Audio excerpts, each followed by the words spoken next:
Bismillah, alhamdulillah, salatu wassalam ala rasulillah wa ala alihi washabihi wa Assalamualaikum warahmatullahi wabarakatuh. In people, ketemu lagi bersama Al-Fagir Isa Al-Kaf di acara Hikmah Senja. Kita akan membahas gimana caranya ngedeketin diri sama Allah Subhanahu wa Ta'ala. Ada banyak sekali pintu, ada banyak sekali jalan menuju atau mencari keridhaan dan kecintaan Allah Subhanahu wa Ta'ala. Dan ini sejatinya adalah tujuan kita hidup di dunia, nyari cintanya Allah. Kalau kita udah dapat cintanya Allah, hidup udah tenang. Kalau kita udah dapat ridhonya Allah, hidup udah bahagia aja. Tenang ngadepin apapun yang ada di hadapan kita.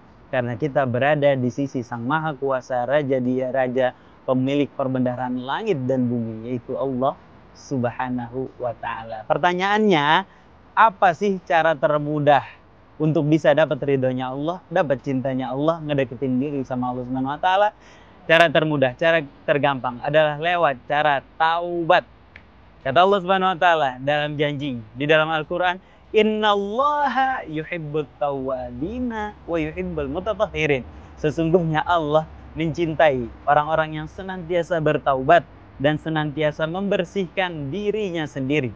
Dikatakan dalam sebuah hadis qudsi, bahkan saat seseorang datang kepada Allah Subhanahu wa Ta'ala, selangkah Allah akan 1000 langkah mendekatinya. Saat seseorang datang kembali kepada Allah Subhanahu wa Ta'ala sejengkal, Allah akan mendekatinya sejauh sehasta. Barang siapa yang mendekati kepada Allah Subhanahu wa Ta'ala dalam berjalan, Allah akan berlarian menjemputnya. Jadi intinya balik dulu aja sama Allah Subhanahu wa Ta'ala. Taubat dulu aja sama Allah Subhanahu wa Ta'ala. Pertanyaannya, udah belum kita balik? Udah belum kita taubat? Udah belum kita mengakui kesalahan kita kepada Allah Subhanahu wa Ta'ala? Bahkan senangnya Allah menerima pertaubatan kita, menerima kembalinya kita. Dikatakan lebih senang daripada seorang ibu yang kehilangan anaknya kemudian mendapatkan anak itu kembali. Bayangkan, seorang ibu yang kehilangan anaknya kemudian anaknya kembali, bagaimana senangnya ibu tersebut. Dikatakan senangnya Allah saat mendapati hambanya kembali kepada Allah Subhanahu wa Ta'ala, meskipun dengan banyaknya dosa yang dia punya, meskipun dengan banyaknya kesalahan yang dia miliki, meskipun dengan pembangkangan selama ini yang dilakukan kepada Allah Subhanahu wa Ta'ala, rasa senang Allah lebih senang daripada ibu tersebut yang mendapati kembali anaknya. Pertanyaannya lagi, sudah belum kita kembali dan bertobat kepada Allah Subhanahu wa Ta'ala?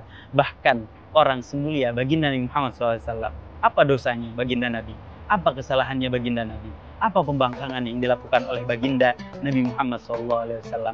Rasa-rasanya tidak ada orang sesempurna baginda Nabi Muhammad SAW yang tidak melakukan kesalahan dan kemaksiatan sama sekali kepada Allah Subhanahu wa Ta'ala. Pun beliau bertaubat tidak kurang dari 60 kali sehari kepada Allah Subhanahu wa Ta'ala. Pertaubatan adalah sesuatu yang paling dicintai dan cara terbaik untuk mendapatkan cintanya Allah Subhanahu wa Ta'ala. Apa tanda taubat kita diterima sama Allah Subhanahu wa Ta'ala? Tandanya adalah kita sudah betul-betul tidak bernafsu lagi kembali kepada kemaksiatan yang kita lakukan. Yang kedua, kita diberikan ketenangan di dalam hati kita dalam menjalani kehidupan. Yang ketiga, kita diberikan kesemangatan menghamba dan beribadah kepada Allah Subhanahu wa Ta'ala. 3 hal ini merupakan tanda bahwa taubat seseorang sudah diterima sama Allah Subhanahu wa Ta'ala, dan saat taubat itu sudah diterima oleh Allah Subhanahu wa Ta'ala, seseorang akan dimatikan, meninggalkan dalam keadaan husnul khatimah. Mudah-mudahan kita masuk ke dalam golongan hamba tersebut.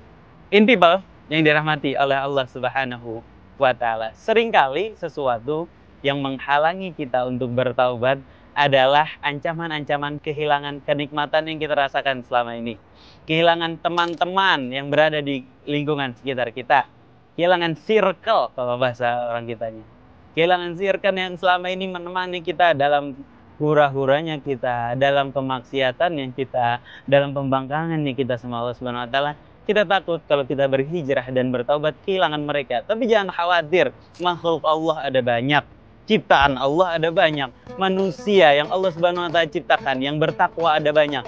Jadi kalau ada orang yang ninggalin kita karena kita mendekatkan diri kepada Allah Subhanahu wa Ta'ala, kalau ada orang yang ninggalin kita karena kita berhijrah kembali ke jalannya Allah Subhanahu wa taala, nggak usah takut, nggak usah khawatir. Allah akan gantikan dengan sesuatu, dengan seseorang yang mencintai dan kita cintai kepada Allah Subhanahu wa taala. Barangkali dalam bertaubat ada saja hal yang membuat kita takut kehilangan pekerjaan barangkali, takut kehilangan rezeki barangkali, takut kehilangan kesempatan barangkali. Tapi janji Allah Subhanahu wa taala, wa man taraka li ajli, barang siapa yang meninggalkan sesuatu karenaku, a'taituhu fauqal mazid, maka aku akan berikan sesuatu yang jauh lebih indah daripada apa yang dia tinggalkan. Kita sudah membahas satu pandangan haram saja kita tinggalkan, Allah gantikan dengan kelezatan iman di dalam hati hamba tersebut.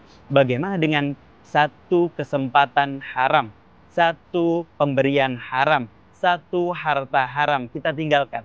Maka janji Allah, Allah akan gantikan dengan rezeki yang kita ridhoi, rezeki yang luar biasa berkah, rezeki yang kita nikmati dan diridhoi oleh Allah Subhanahu wa taala sesuai janjinya dalam surat Ad-Duha, wala saufa yu'tika rabbuka fatardha. Niscaya Allah akan memberikanmu nikmat yang engkau ridhoi dan diridhoi oleh Allah Subhanahu wa taala, nikmat yang akan menambah semangat ibadah kita, nikmat yang akan mengantarkan kita ke surganya Allah Subhanahu wa taala. Yuk balik kepada Allah, yuk bertaubat kepada Allah agar mendapatkan cintanya Allah Subhanahu wa taala.